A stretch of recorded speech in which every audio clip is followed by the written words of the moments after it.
Hi, I'm Georgina Collins. I'm the editor of 19 Ways of Looking at Awono. The idea for this book came, well, probably about 20 years ago, because there's an original book called 19 Ways of Looking at Wangwen that took a 4-line Chinese poem and it discussed how it had been translated over time. It was a very old poem. It didn't hear the voices of the translator, you didn't hear the voice of the writer, and I was really intrigued as to how this idea, this concept could be brought to the modern day, but also looking at a Francophone African writer. When I first came to Cameroon, I met Jean-Claude Awono, and I immediately fell in love with his poetry. It's so embedded in Cameroonian cultures, there are many, many layers of different meanings. There are words from the Ngunu language. There's so much for a translator to analyse, research. So I felt this would be a good subject for this collection. So the poem by Jean-Claude Awono, Le Poème de Yambo Congo, is translated by 19 different translators, although one poem is collaborative, so there's 20 translators in total. I did choose the translators myself. Some of them I knew already, 2 Cameroonian translators, Prudence Lucha, for Jinyo, but translated the poem. But we also have the people I've never met before, but I'd read their work.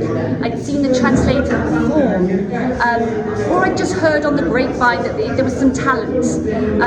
So I sought people out. I've probably only met 3 or 4 of the translators, but they come from all across the Anglophone world, and they all work into their own forms of English. So that might be Nigerian Pidgin English, it could be Shetlandic, Mane Mohale translates into certified English. So there are many different forms of the poem. I feel really, really happy with what we've produced, and it's been very much a team effort. Jean-Claude Awono provided the poem, and I'm just so happy that more people get to read his fantastic work, and that his poem will live on in all these different forms. And I think he too is happy with the outcome of this book. So yeah, I'd like to thank Jean-Claude Awono and to all the contributors to 19 Ways of Looking at Awono. Okay, so this one's called the Bandama Flow. Yamba Congo, Yamba, Yamba Congo, calling out, recalling, crying, what became of your Simbi poem, Yamba Congo, long to write? Beneath past moons, we cast the fragile snare of Agadakwaga deep in the Bandama flow. That morning, do you remember that morning? That morning, we raced further than the pathway allowed among the babbling trees of Bohoya.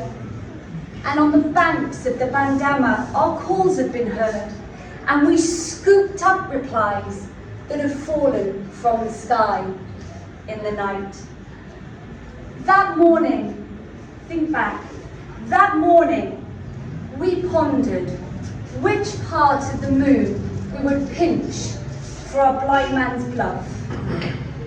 When the night soldiers would slice up the sphere and our eyes stared back from the murky swells, evoking adolescence, spent trampling the dewdrops on the tracks, to see eagle shadows on the arches, to count gazelle hoof marks in the fields, and to camp beneath the trees of safu plums.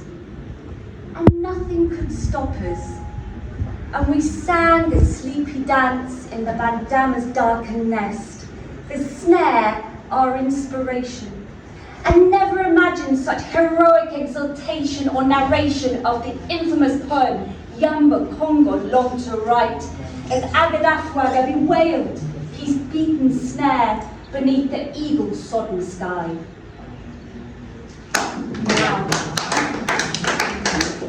Now, all of us. The blue flutters the dead days on flagpoles, but torturous time forever poses that grieving question. What became of the Osimbi poem, Yamba Congo, long to write? Beneath past moons, you cast the fragile snare of Agadafwaga deep in the Bandama flow. Thank you.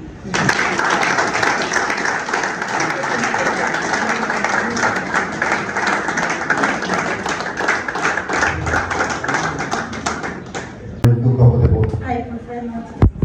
Okay. Jamba Congo's poem. What have we done with the Osindi poem that Yaba Congo wanted to write? When in the river of Bandama, we cast the torn casnet of Adagafwaga that morning. We went beyond tortured tracks, through the talking trees of the forest of Mahoya. We went to the place of Bandama to gather answers to our calls that in the night fell from the sky that morning. We asked ourselves what part of the moon we would take for our hide and seek. At the time when the night, like a patriarch, shares the round celestial pumpkin.